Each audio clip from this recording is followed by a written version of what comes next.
What can you tell us about, I guess, the vibe in the locker room? I know we don't expect people to be happy, but do you guys see hope? Are you taking this one day at a time? What's kind of the approach? Yeah, I mean, I think post game and in the locker room right now, it's a big session of accountability, a big session of looking at everybody, telling everybody look each other in the mirror, look yourself in the mirror. And right now, it's the only thing we're focused on is how can we learn from this last experience? How can we learn from all the other losses during this season? And figure out what's the key problem, what's the root of the problem, how can we improve? So I mean, I don't think anybody's, like you said, nobody's going to be happy. The worst thing we could do is be down in the dumps and feel sorry for ourselves. Nobody feels sorry for ourselves. So it's just figuring out ways to improve. Like, how do you avoid the frustration? And Mike talked about at some point the words are just, words you need to do. At what point is it so frustrating that you know that what you're saying is right, but what you're doing isn't what you want to do come game day? Yeah, I mean, I think the frustration is there. It's going to come, and adversity is going to hit, and our job is to make sure adversity doesn't hit, moving forward, and to respond to whatever adversity happen. I mean, plays are going to happen. I mean, there's no secret to it. It's football. Those guys get paid too, so they're going to make some plays. It's how we respond and how we stay out of that frustration zone, and we just keep attacking throughout the 4 quarters of a game. Malik, in the process during the week leading up to the game, are there things that you feel as a player might be helpful that you're not doing that will translate to more success on Sunday? You're saying sorry, So basically what I'm trying to ask, are there things that the coaching staff can give you guys earlier in the week that you feel if you can rep that stuff, it'll help you on Sunday that maybe you're not doing right now, that if you add those things, you'll find more success in the game? Yeah, I mean, maybe not necessarily I don't want to, be a coach and say oh, we should be doing this. And obviously they can't play for us as players. I think the biggest thing is building that relationship so we can all be on the same page and we can all communicate effectively throughout the week and throughout, the game and stuff like that. I think we all just have to do a better job of knowing what coaches expect and coaches knowing what our players are going through so that we can all be on one accord. How do you do that? I think it's within the meeting rooms. I think it's staying after extra and talking to your coach and maybe having that extra meeting to say, hey, on third downs, what is this that you're expecting of me? And what do I need to do? If they give us this look, how do you want me to run this route? And same thing on defense. They got to do the same thing. I think it's us just spending extra time together and figuring out exactly what the coaches want of us so that we can play to their expectation.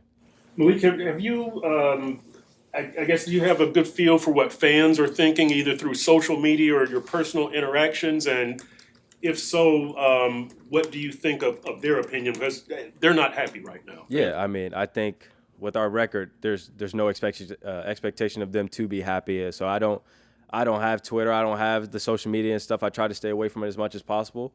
Obviously I got to put my mental health first and my performance and just going out there and playing my game.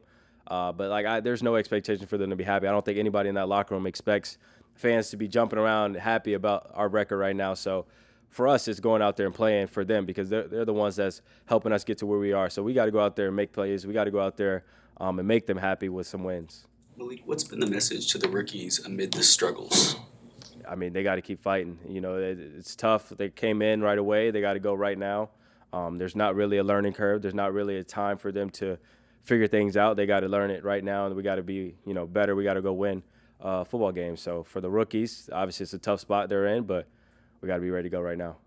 Do you think there's still a sense of that high motivation to try to turn things around? 1-4 record doesn't really sit pretty right now, but do you sense that sometimes players get down on what the record is, but is that still there, that motivation? A 1-4 record doesn't sit pretty right now. A 12-4 record will at the end of the season. Nobody will be mad at a 12-4 record. So I think we got to go out there and make plays. We got to go out there and win football games. And right now is not the time to be thinking about, all the worst that can happen. Right now it's time to think about let's win the next game. Let's go 1-0 each week.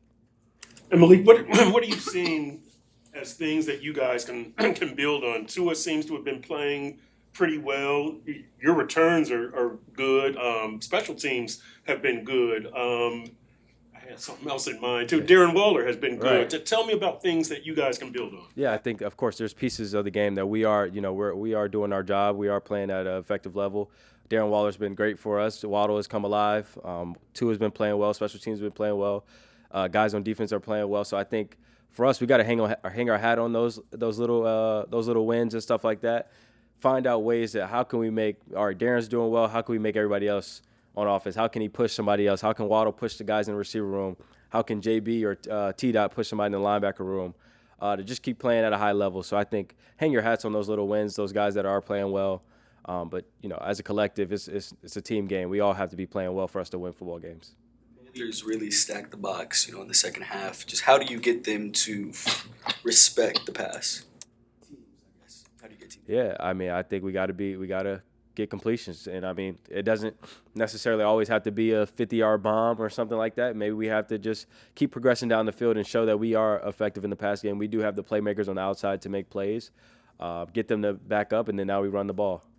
How different was it without just Tyreek, especially from like an emotional standpoint? Yeah, that guy's a leader in our room. He's a leader for our team. He's been great this year from that standpoint. It's just as far as leadership-wise. So, obviously, not having him out there, not having that voice out there, that energy out there is different. But, it's a team game. We all got to come together as a collective 53, and we got to go out there and make plays with or without him.